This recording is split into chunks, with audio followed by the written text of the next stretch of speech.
Greetings, everyone. Jim Walker here. Welcome to the channel. Welcome to all returning viewers. Um, just a quick video today. This is going to be more of an op-ed, so no playing in this one. If you're looking for playing, I'll gently direct you to perhaps one of my other videos. Um, I was watching one of the most recent offerings. I think at this point it's still his most recent offering. A video put up by a friend of mine out in the Las Vegas area named Kirk Rustman. He and I went to school together at Northern Illinois University. And it's interesting because he and I are very much of the same mindset when it comes to many things regarding drumming, playing, teaching. Uh, there's a lot of simpatico going on there. And I've had this minor topic floating around that I was thinking of maybe I'd do a quick video on, which will be the topic of today's video. But I was kind of spurred to actually get in front of the camera and do it after viewing his. And I'll put a link to his in the description below. He was talking about things that drummers should know, young drummers should know, should realize. The sooner you realize this, the better. That was kind of the tenor of it. And one of them was the importance of taking lessons. And he hit upon that long time thing that a lot of people have, that I don't need to take lessons. And the modern version of that, which is, why should I take lessons when I can get all this stuff free on YouTube? YouTube kind of being a generic catch-all, not only for YouTube itself, but for any pre-existing online instruction. And whenever you say that to a teacher, well, can't I just go to YouTube? The response is usually, yeah, but. I want to kind of flesh out the idea of the yeah, but at this point. Because this is actually a very fair question. If I'm going to be inviting someone to come in and take lessons, asking parents to bring their children to come in and take lessons with me on drums or piano, then I should be able to explain the value in what I'm offering. And I've got one thing that I know I don't think you really can get on YouTube. And I've got the personal example from my own experience. The main thing is, and Kirk touched on this in his video, the key thing is the personal interaction. You have a teacher seeing you play and responding to what you're doing. What I found is that YouTube resources can be really helpful. And I'm not here to bash it in any way. I mean, I go online and look at existing lessons and materials and interviews all the time, and I'm here. We're on YouTube right now. If you're watching this video, you are watching it on YouTube, so I'm not going to disparage the medium or those who are sharing information on it. But I found that there's a limitation to it. I found that it's great if you already know what you're looking for, if you know what questions you are asking. You can throw it into the search engine and a bunch of videos come up. You want to work on hands, snare drum technique, improving snare drum technique, type that in, and up come 20 different videos. How do I tune my bass drum? Type that in, and 30 different videos come up showing you people's takes on how to tune a bass drum. Some of it's good, some of it maybe not so much. That's kind of the nature of the marketplace of ideas, but the information is there, very easily accessed. Where I find that a teacher can really show unique value is pointing out things that you might not realize as a student you need to work on or realize that are important. This is where I've got a perfect example. Now, who knows? Before I get into my example, who knows? The way technology is going, maybe one of these days we'll get to the point where we turn on our phone, computer, tablet, desktop, laptop, whatever device you use to access this stuff, and we'll turn it on, we'll open up YouTube, and before any videos come up, a prompt will come on the screen, and it'll say something along the lines of, "Good morning, Jim. Alexa has been listening to you practice."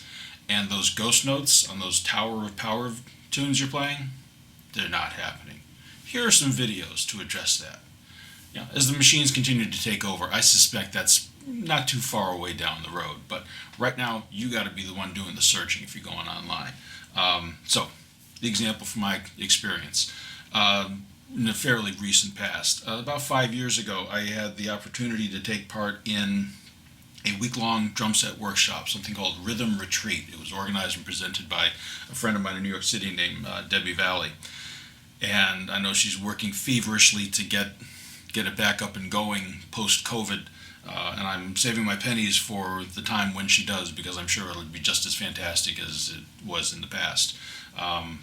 Essentially, 5-day workshop and 3 different prominent drummers brought in to serve as teachers slash clinicians, 8 or 10 students, and so a fairly small, limited group of students, fairly advanced group of students as well. I know in the one I'm going to reference now, I was absolutely the weakest player of the bunch, which is great because that's how you learn. But that first session, there were 2 of them that I took part in. The first session, first 2 days, Monday, Tuesday, the teacher was Billy Cobham. Come on, you're not going to do any better than Billy Cobham. Wednesday was Steve Holmes, and since you are here watching this video, I'm going to assume you are in the habit of going on YouTube and looking up percussion, drum instructional videos. You've probably found Steve's materials already. If so, you know how fantastic they are. He's a marvelous drummer, great teacher, great at communicating his ideas, great at demonstrating his ideas. Highly recommended. As the kids say, the link will be in the description. Thursday and Friday of that week of this session was Dave Weckl, the Dave. So, and I have no business being in a masterclass with any of these guys, but I knew someone, I took the opportunity, there I went. One thing that I found in taking one-off lessons or individual lessons or something where there's no long-term plans for continued participation, you want to get the most out of your limited time. So it behooves you as a student to do some research, do a little bit of prep work. And I did that with all these teachers, and we're going to take Dave as an example because what he taught me was is the focus of what we'll talk about today. And so I had my list of things, I want to talk about technique and drum miking and tuning and coordination and various styles and Chick Corea and it's Dave Weckl, just go down the whole list. And he actually ticked off most of these boxes on his own. He started out on Thursday morning with about a 30-minute preamble, and if I remember correctly, he basically started by standing in front of the class, holding a drumstick and saying, "This is a drumstick." Now, we all knew what a drumstick was, but he started at that foundational level and built from there. That respect for the foundational aspects of this, the fundamentals, a man after my own heart, but I digress. So he started with that, and he introduced materials that he was going to be referencing back to during the course of the couple of days. He went through his outline for the 2-day session. This afternoon we'll do this, tomorrow morning we'll do that. And after about this half an hour or so, he looked at the 8 of us and said, "All right, now I want to hear each of you play. One at a time, I want you to come up." We had a drum set provided for us, a lovely 5-piece Tama kit. So I want you to come up and play, and I'll give you some feedback, and maybe we'll do some double drumming, because of course he had his drum set there. And so he said, "Okay, I want to hear you guys play. Who wants to go first?" And it probably took like 5 seconds, but it felt like a minute or 2 minutes. Nobody said this, but the general vibe you could tell was people thinking, "It's Dave Weckl. I don't want to go first. You go first. I don't want to go first. You go first. It's Dave Weckl." So after a few moments of this, I grabbed the sticks. I said, "I'll go first." Start walking up to the kit. Now, those of you who know me know that's a little bit out of character for me, but I figured 2 things. One, what's the worst that's going to happen? I'll get up there, step all over it, and Dave Weckl will tell me I don't have my stuff together.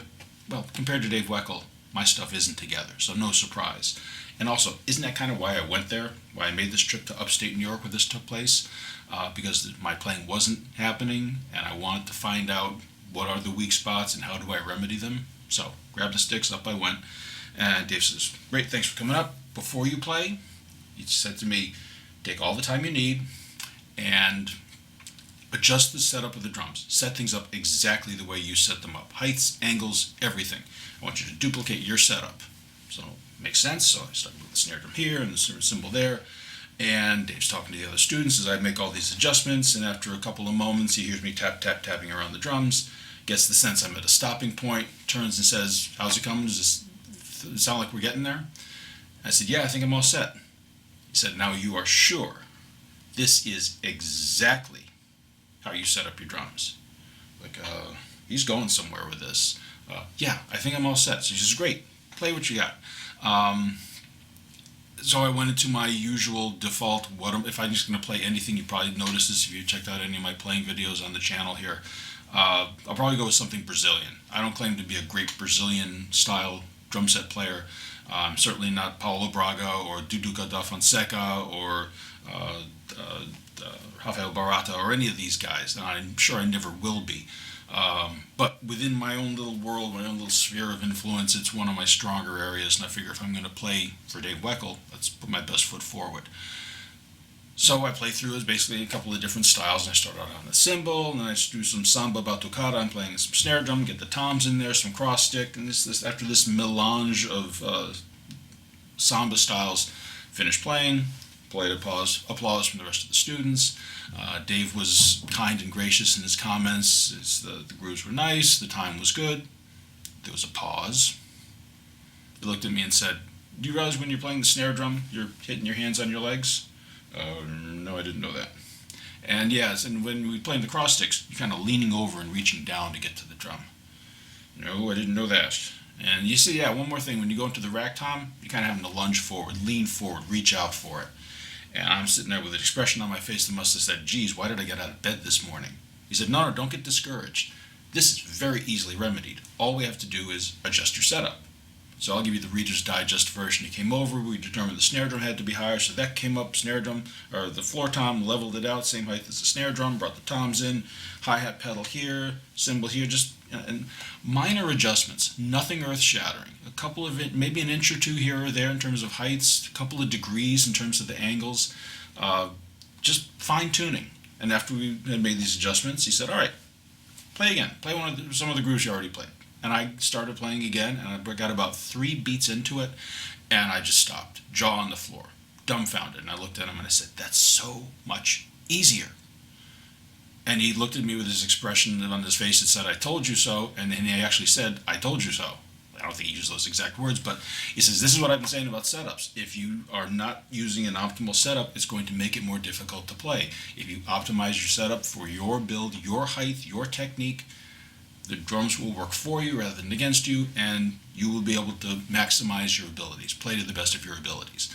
And boy, was that true, because while my internal sense of time didn't get any better, the way it was coming out in my playing, my time sounded better, my overall sound was better, my fluency was better. Didn't play long enough for it to be a factor, but I'm sure my endurance has improved as a result of this. So shoehorning this back to the topic of this video, this is a very profound thing. So this one little adjustment he made improved everything that I was doing. Now, back to the topic at hand here, YouTube versus taking a lesson.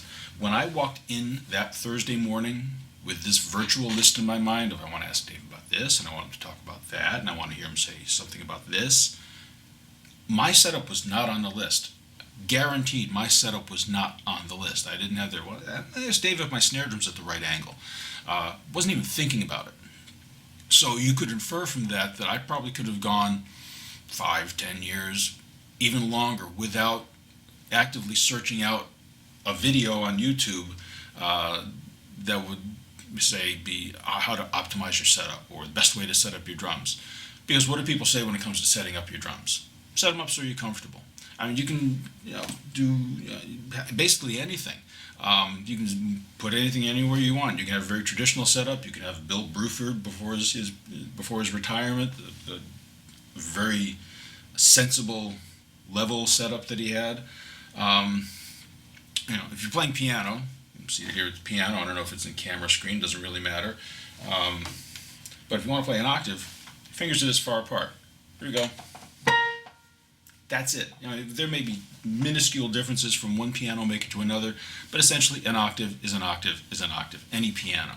It's consistent. And if you wanted to play the highest note on a piano, you got to reach to the high end of the piano. That's where it is. You have to adjust to the instrument. Drums don't really have to do that. Drums, if you want to bring your ride cymbal over here, you have it on the right, on the left, up, down. Do whatever you want as long as you're comfortable. And I was comfortable. When I set up the drums, Dave said, set them up the way you normally set them up. I felt great, very comfortable. What I didn't realize is that it could be improved and there could be a more comfortable option. And this is what I got in this one instance. And it's not name dropping because, trust me, if you know Dave Weckl and you bump into him and you have lunch with him tomorrow and say, hey Dave, I was on YouTube and I saw this guy Jim Walker talking about this thing in upstate New York, you'll get a blank stare. He won't remember me, nor should he.